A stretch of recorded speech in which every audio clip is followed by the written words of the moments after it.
Is Linda Ryan, 1457 Chestnut Avenue, Gloucester City. I'm here again to point out the obvious. Look around this room. This is the support that Gloucester City firefighters have because Gloucester City has supported them also. And I wish every one of you would support them also. They give their blood, their sweat, everything they have to protect everyone in this city. And I just think that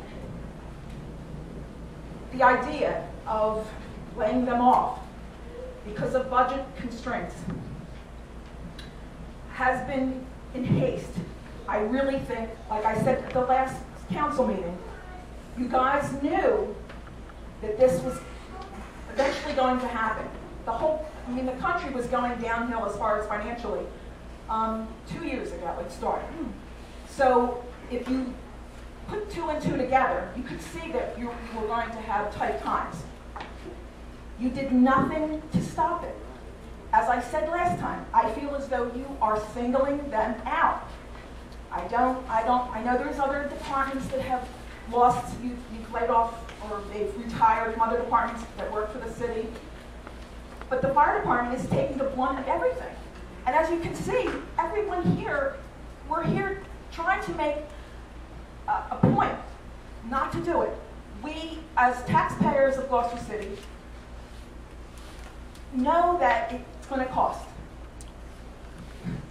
Our taxes just go up, and we all pay them. It's not, I don't think that's the point. We just pay our taxes and go on because we need something.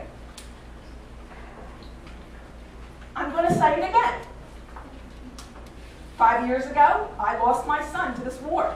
I've given a lot.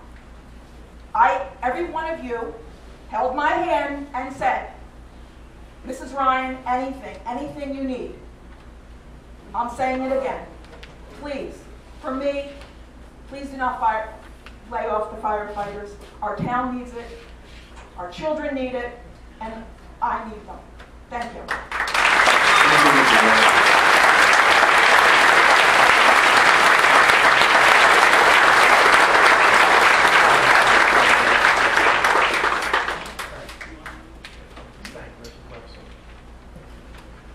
Mark Campanell, 440 Walnut Avenue.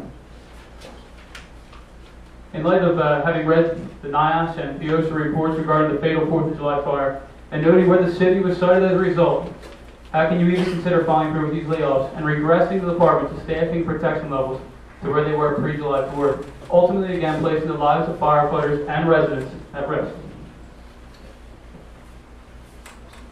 You're talking about the report regarding the fatal fire on July 4th.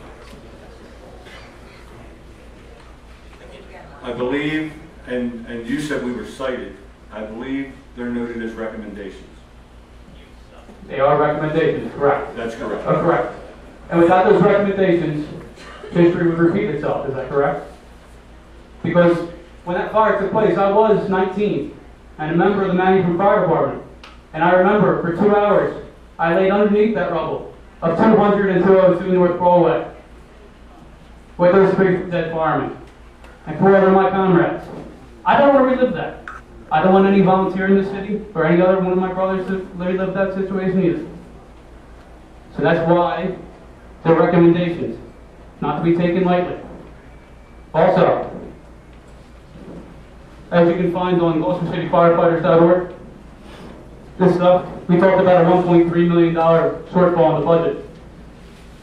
The fire department, over the course since 2005, minus a few years that there was no hazmat billing or DRPA reimbursements, for EMS billing, hazmat billing, DRPA reimbursements, and fire prevention, the Gloucester City Fire Department brought in $1.3 million. I think I found your shortfall.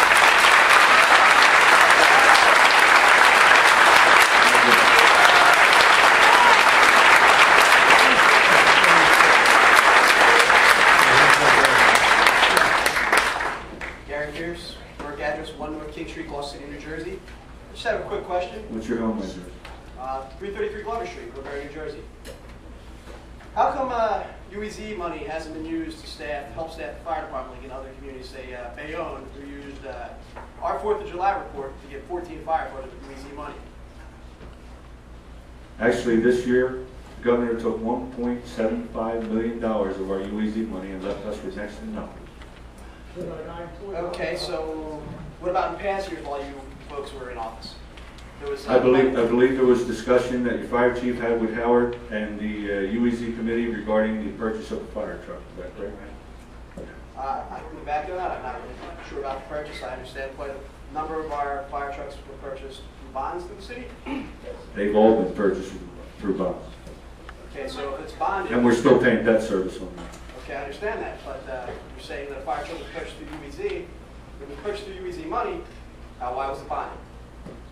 No, I said there was talk with Chief Hagan and Howard Clark and the UEZ committee about purchasing a fire truck, which Chief Hagan thought he needed, with UEZ money. Okay, that hasn't come to fruition because the governor took $1.75 million of our UEZ funds. I understand that. I appreciate that fact, but how are we going to staff that fire truck when you cut 8 members of the fire department? I believe these conversations happened before the governor also took $650,000 from us. Okay, note on that.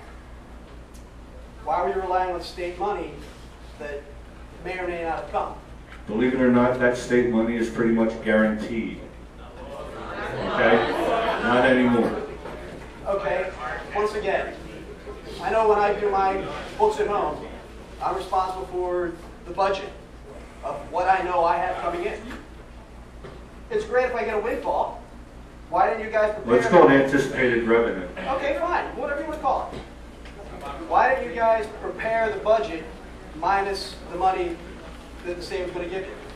I mean, that's probably how you do books. That money's a great thing, but you can't always guarantee it. I love it. I also have $1.2 billion in overtime in 4 years. We couldn't anticipate that either. I understand that, but now we're I looking. mean, some things you just can't anticipate. You're absolutely right. Thank you for your time. Thank you, Gary.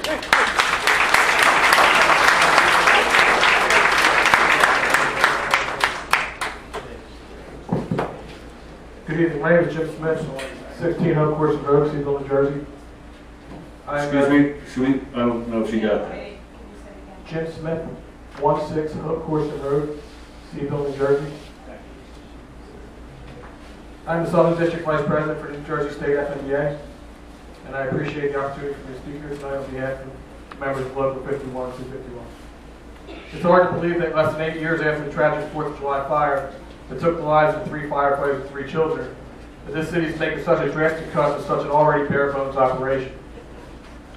The loss of these 11 positions will bring the fire department staffing right back to the numbers that were in place at the time of the July 4th fire. I can't get the saying out of my head, those who don't learn from their mistakes are doomed to repeat them. It's difficult to comprehend that this city values buying real estate more than the safety of the citizens and firefighters. The firefighters are just asking for the opportunity to perform their job in a manner that gives them the ability to be successful. And by successful, what I mean is that they want to be able to perform the duties expected of them at an emergency scene. With a busy ambulance and running mutual aid for both EMS and fire calls throughout outlying towns, the city of Gloucester is lessening the safety of its own citizens and firefighters. These men don't care for whom or where they respond. They don't discriminate between race, color, or creed. They don't care if the person is a homeowner, a renter, or just passing through the city. However, it appears that the city is discriminating against the fire department, as no other department in the city is experiencing the cuts that are being levied against the fire department. The job